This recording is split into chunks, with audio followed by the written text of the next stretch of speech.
వేసవి కాలంలో మండుటెండలో ఒక నక్క ప్రయాణిస్తూ ఉంది.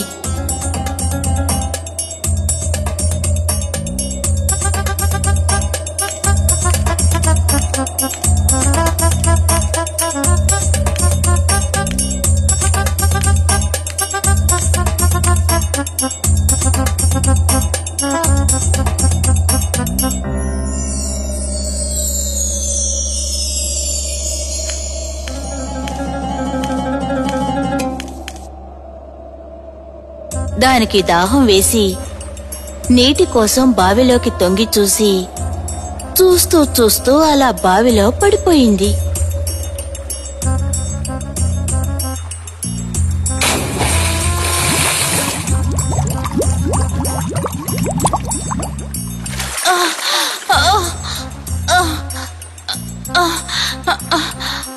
అయ్యో బాబాయ్, ఈ బావి చాలా లోతుగా ఉంది.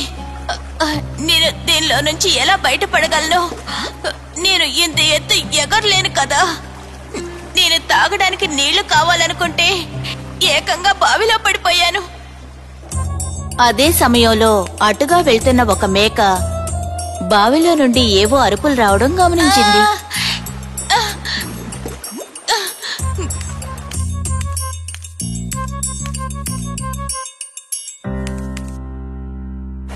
నక్కగారు, లోపల మీరేం చేస్తున్నారు? పొరపాటున పడిపోయారా ఏమిటి?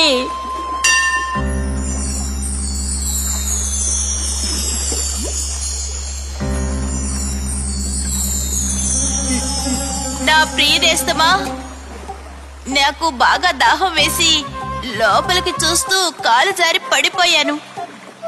ఈ నీళ్లు చాలా బాగున్నాయి. కావాలంటే నువ్వు కూడా రుచి చూస్తావా?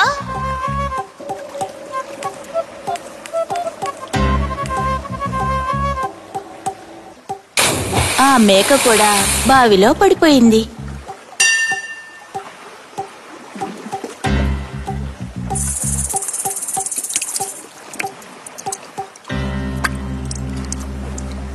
నువ్వు చెప్పింది నిజమే.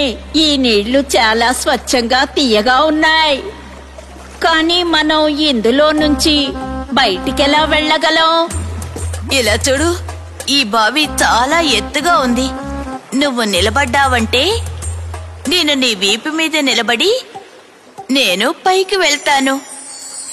నేను బయటికి వెళ్ళిన తర్వాత నువ్వు బయటికి రావడానికి నేను సహాయం చేస్తాను. అమాయకపు మేక అందుకు ఒప్పుకుంది. నక్క ఎక్కి పైకి వెళ్ళిపోయింది.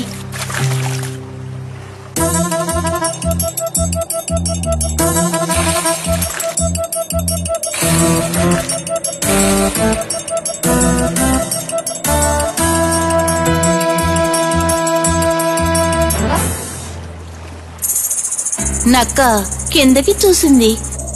సహాయానికి కృతజ్ఞతలు. మళ్ళీ కలుద్దాం. అరే, నా ప్రియమైన నేస్తమా, నన్ను నువ్వు కాపాడవా? అయ్యో, నా మాట విని సాయం చేయి, లేకపోతే నేను బయటికి రాలేను. నువ్వు బావి లోపలికి దూకకు ముందే ఆ విషయం ఆలోచించాల్సింది. అవును, నీకీ విషయం తెలుసా? తనకు మాలిన ధర్మం మొదలు చెడ్డ బేరమని. ఇప్పుడు నీకు అర్థమైందా? అలా చెప్పి నక్క వెళ్ళిపోయింది. ఈ కథలోని సారాంశం ఏమిటంటే పిల్లలు, మనం ఎవరికైనా సహాయం చేసే ముందు వారి గురించి తెలుసుకొని చెయ్యాలని.